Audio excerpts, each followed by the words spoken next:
Bah oui Quentin, tu dois pas avoir la bonne version. Regarde sur une de tes slides, il y a même écrit à supprimer en gros.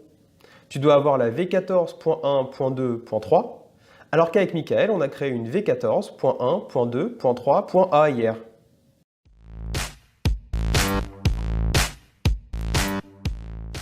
Allez, on va essayer d'éviter les noms de présentation ressemblant à un code Wi-Fi.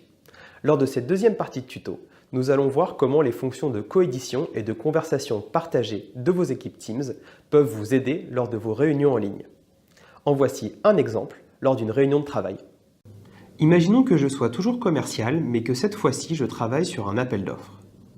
J'ai créé une équipe Teams avec les autres membres du dossier pour rassembler tous nos échanges et nos documents. Pour travailler sur l'offre, je publie notre fichier d'études dans le mur de conversation. Je notifie mon ingénieur d'études et mon chargé de travaux sur les points qu'ils doivent revoir. Dans les jours qui suivent, nous signalons en commentaire toutes nos modifications ou questions afin de se coordonner sur nos différentes parties. Cependant, suite à une question de Claire sur les coûts de sous-traitance, nous ressentons le besoin de se parler. Alex et Claire étant en déplacement, nous faisons ce point en ligne. Je vais créer un lien de réunion directement en commentaire du document pour que chaque personne de l'équipe puisse se joindre rapidement à notre point. Lors de la réunion, chacun est au même niveau d'information en retrouvant dans l'onglet Conversation les échanges autour du document.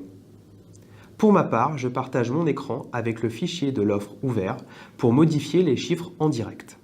Le document étant accessible aux autres membres, mon ingénieur d'études peut prendre mon relais sur les modifications. De plus, suite à nos échanges, mon chargé de travaux peut établir notre plan d'action en notant les actions de chacun dans un onglet planeur. Ce planeur étant lié à notre équipe, tous les membres peuvent le consulter par la suite. Une fois cette revue d'offres effectuée, je mets à disposition de ma directrice commerciale le document. Pour lui faciliter la lecture, je crée un onglet dédié dans l'équipe et je la notifie de la mise à disposition du document. Enfin, petite astuce. Si vous souhaitez accéder rapidement aux fichiers partagés dans une équipe, il vous suffit d'aller dans l'onglet Fichiers et de synchroniser votre bibliothèque de documents avec votre poste. C'est très utile lorsque vous avez un projet assez long où il faut déplacer fréquemment des documents ou lorsque vous souhaitez accéder à vos fichiers sans connexion Wi-Fi. Nous venons de voir comment Teams peut vous aider à avoir un espace d'équipe totalement intégré à votre réunion en ligne. L'application va continuer à évoluer et nous vous tiendrons au courant de toutes les nouvelles fonctionnalités.